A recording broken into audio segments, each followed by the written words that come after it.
Hello friends, Warren Buffett की investment philosophies पर सबसे ज्यादा असर बेंजामिन ग्राहम का ही है, जिनके बारे में हमने पिछले वीडियो में भी बात की थी।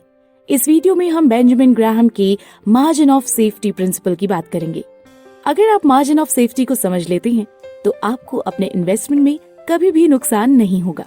इन्वेस्टमेंट और स्पेकुलेशन में साफ अंतर वाली डेफिनेशन देने के बाद ग्राहम का दूसरा कंट्रीब्यूशन था सही प्राइस पर स्टॉक को बाय करने की मेथोडोलॉजी देना। मार्जिन ऑफ सेफ्टी का प्रिंसिपल उनकी इसी मेथोडोलॉजी का बेस है। इस कॉन्सेप्ट के पीछे की उनकी सोच 1929 की मंदी से ही इंस्पायर हुई थी। अमेरिका में 1929 में भयंकर मंदी आई थी। इस मंदी का कारण था अधिकतर इन्वेस्टर्स इन्वेस्टमेंट को स्पेकुलेशन ही मानने लगे थे। ग्राहम के अनुसार पिछले प्रदर्शन के आधार पर ये तय करना कि ऐसा ही हमेशा बना रहेगा बहुत ही खतरनाक होता है। उस टाइम इन्वेस्टर्स ने शेयरों के पिछले प्रदर्शन के आधार पर रियलिटी से ज्यादा ऑप्टिमिस्टिक होकर मार्केट में पैसा लगाया था। इन्वेस्टर की सोच थी जिस प्रकार पिछले सालों में इकोनॉमिक तेजी से आगे बढ़ रही है वैसे ही आगे भी बढ़ती रहेगी। इस कारण से इन्वेस्टर्स ने शेयरों को रियल प्राइस से कहीं ज्यादा प्राइस पर बाय करना शुरू कर दिया। ग्राहम का ओपिनियन था कि उस टाइम लोग बिना किसी ठोस एनालिसिस और कैलकुलेशन के जितना मांगा जाए उतना प्राइस देने को तैयार थे। उस उन्माद के वातावरण में इन्वेस्टमेंट और स्पेकुलेशन में अंतर मिट गया था। तो दोस्तों, the Warren Buffett way book पर ये छठा वीडियो है। अगर आपने पहले वाले 5 वीडियोस अभी तक नहीं देखे हैं तो पहले के वो वीडियोस जरूर देख लें। उनका लिंक इस वीडियो के डिस्क्रिप्शन में है।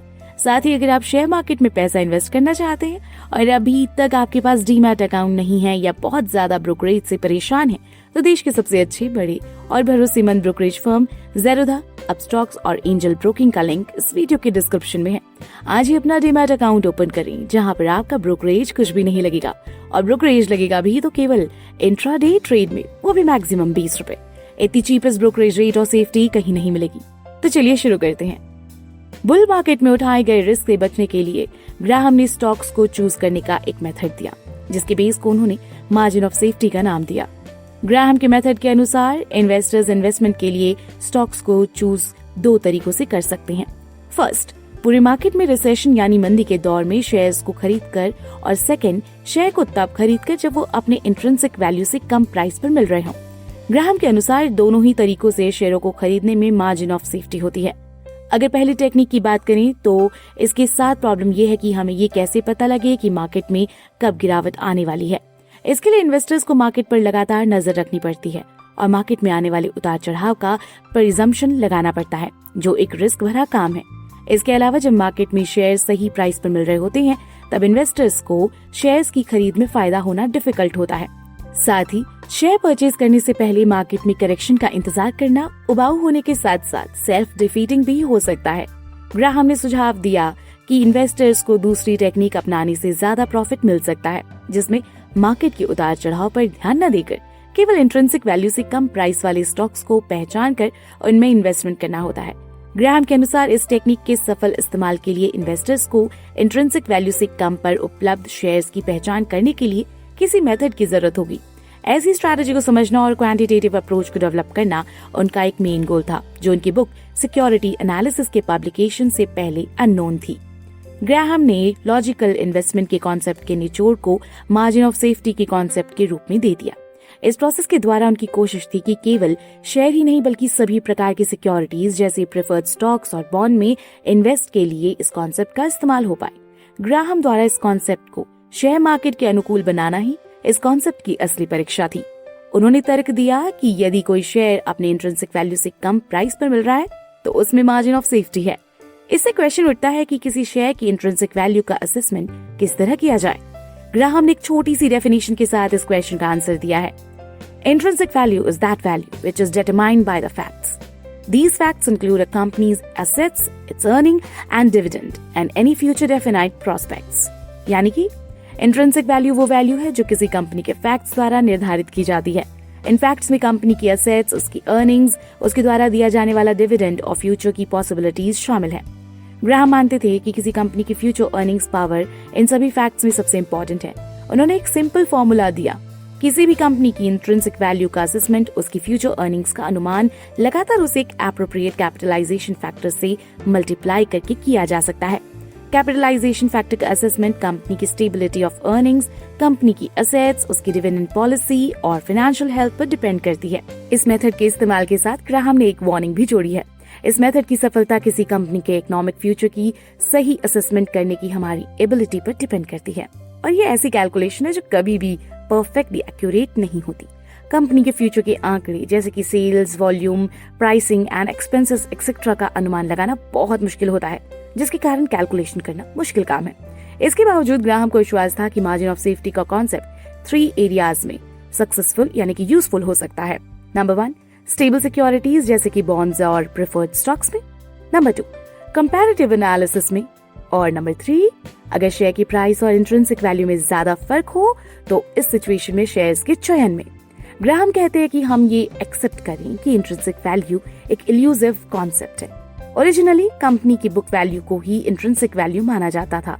इस कॉन्सेप्ट से ये इनिशियल बिलीफ पैदा हुआ कि इंट्रिंसिक वैल्यू एक डेफिनाइट है, लेकिन एनालिस्ट को ये समझ आ गया कि किसी कंपनी के असेसमेंट में न केवल उसकी नेट रियल एसेट्स बल्कि उस एसेट्स द्वारा जनित कमाई का भी कंट्रीब्यूशन है। ग्राहम ने कहा कि कंपनी के एक्यूरेट इंट्रिंसिक वैल्यू को निर्धारित करना जरूरी नहीं है। इसके लिए केवल सेलिंग प्राइस के रेफरेंस में कंपैरेटिवली अनुमानित संख्या के जरिए भी मार्जिन ऑफ सेफ्टी का अनुमान लगाया जा सकता है।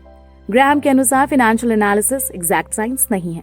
ये सही है कि कुछ क्वांटिटेटिव फैक्टर्स का डिटेल से थ्रू आउट एनालिसिस किया जा सकता है, जैसे कि balance sheet, income sheets, assets और लायबिलिटीज, अर्निंग्स और डिविडेंड्स।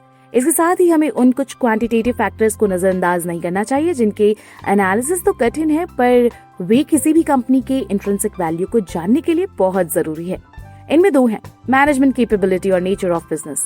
ग्राहम के सामने जो प्रॉब्लम थी वो ये कि इन फैक्टर्स को कितना अटेंशन दिया जाए। उनको क्वालिटेटिव फैक्टर्स पर जोर दिया जाना सही नहीं लगता था। किसी कंपनी के मैनेजमेंट और उसके बिजनेस के बारे में अन्य लोगों के ओपिनियंस को मापना कठिन है, और जिस फैक्टर्स को मापना कठिन होता है उसे गलत भी मापा जा सकता है।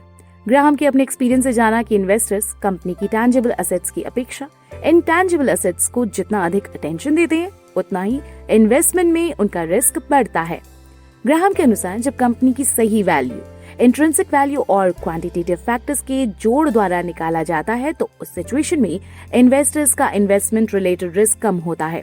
किसी भी कंपनी की फिक्स्ड असेट्स, डिविडेंड, करंट और हिस्टोरिकल अर्निंग्स को नापा जा सकता है। इनके बेस पर लॉजिकल एनालिसिस किया जा सकता है। ग्राहम कहते हैं कि बुनियाद को मजबूत रखना चाहिए। उनके अनुसार एनालिसिस की शुरुआत नेट असेट्स वैल्यू के ऑब्जर्वेशन से करना चाहिए। ग्राहम तर्क देते हैं कि यदि किसी कंपनी की फ्यूचर में होने वाली इनकम के अनुमान गलत निकलते हैं तो फिर किसी एनालिसिस का कोई फायदा नहीं। अगर किसी कंपनी को एक अट्रैक्टिव इन्वेस्टमेंट विकल्प के रूप में देखा जाए और उसकी मैनेजमेंट द्वारा फ्यूचर में हाई इनकम की प्रेडिक्शन की जाए तो बाजार में उस कंपनी के शेयर खरीदने वालों की भीड़ लग जाएगी। ग्राहम कहते हैं ऐसी सिचुएशन में इन्वेस्टर्स उस कंपनी के शेयर खरीदेंगे और इस प्रोसेस में उस कंपनी के शेयर्स का प्राइस बढ़ जाएगा, जिसके रिजल्ट स्वरूप यानी कि परिणाम स्वरूप प्राइस और इनकम का रेशियो बढ़ेगा।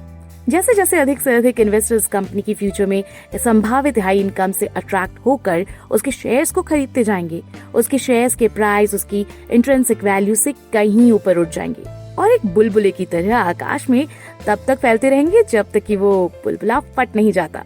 ग्राहम का कहना था कि उनकी अच्छी मेमोरी उनके लिए एक बोझ की तरह थी। अपनी लाइफ में 2 बार दिवालियापन झेलने के बाद उन्होंने एक ऐसा इन्वेस्टमेंट मेथड अपनाया जो फ्यूचर में प्राइस बढ़ने की पॉसिबिलिटी की बजाय फ्यूचर में प्राइस गिरने की पॉसिबिलिटी पर ज्यादा जोर देकर इन्वेस्टमेंट करने की सलाह देता था। ग्राहम के अनुसार इन्वेस्टमेंट के 2 रूल्स हैं। Rule number 1, never lose money, और rule number 2, never forget rule number 1। Graham ने नेवर लूज मनी की फिलॉसफी को 2 स्पेसिफिक गाइडलाइंस के रूप में मजबूत किया, जिससे कि किसी भी इन्वेस्टमेंट में उनका मार्जिन ऑफ सेफ्टी बना रहे। ये है नंबर 1, किसी भी कंपनी के शेयर्स उनकी नेट एसेट्स वैल्यू से 2/3 कम प्राइस पर खरीदे। और नंबर 2, कम प्राइस टू अर्निंग्स रेशियो यानी पीई रेशियो वाले शेयर्स को खरीदने पर ध्यान दें। ग्राहम की फर्स्ट अप्रोच, जिसमें किसी कंपनी के शेयर्स को नेट एसेट्स वैल्यू से 2/3 कम प्राइस पर खरीदना, ग्राहम की किसी कंपनी के प्रेजेंट पर फोकस करने की थिंकिंग पर पूरी तरह खरा उतरा है।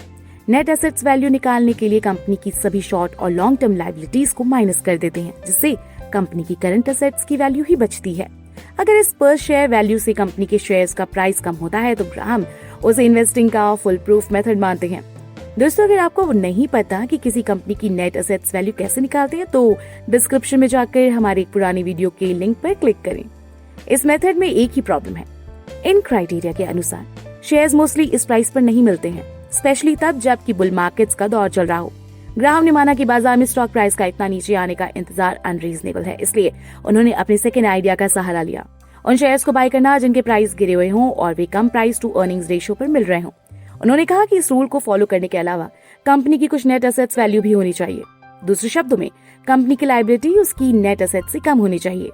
अभी के लिए हमें ध्यान रखना होगा कि ग्राहम के दोनों मेथड्स नेट एसेट्स वैल्यू से 2/3 से कम और कम price to price earning ratio वाली कंपनीज के शेयर्स को खरीदने में एक समान यूनिकनेस थी। वो ये कि इन दोनों मेथड्स के बेस पर ग्राहम ने जिन शेयर्स का चॉइस किया था वे सभी बाजार में पॉपुलर नहीं थे और किसी कारणवश अपने सही वैल्यू से कम प्राइस पर मिल रहे थे। इन शेयर्स को देखकर ग्राहम को महसूस हुआ कि इन शेयर्स के प्राइस अनरीजनेबली कम है और इनमें इन्वेस्टमेंट की बड़ी ही अट्रैक्टिव पॉसिबिलिटी है। ग्राहम के स्ट्रॉन्ग बिलीफ के पीछे कुछ अजम्पशंस थे। पहली ये कि वे मानते थे कि बाजार में अक्सर फियर और ग्रीड की ह्यूमन इमोशंस के कारण शेयर्स के सही प्राइस नहीं लगाए जाते हैं। हाई ऑप्टिमिज्म और ग्रीड के कारण शेयर्स के प्राइस उनके इंट्रिंसिक वैल्यू से अधिक हो जाते हैं। अन्य परिस्थितियों में फियर के कारण शेयर्स के प्राइस इंट्रिंसिक वैल्यू से नीचे गिर जाते हैं।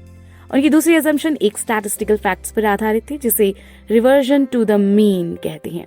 हालांकि उन्होंने कभी इस नाम का इस्तेमाल नहीं किया। उन्होंने ये बात साहित्यिक अंदाज में प्राचीन ग्रीक कवि होरेस के शब्दों में कही, आज के बहुत से पदच्युत व्यक्ति कल फिर से अपने पद प्राप्त कर लेंगे और आज जो सम्मानित हैं वे कल अपमानित होंगे।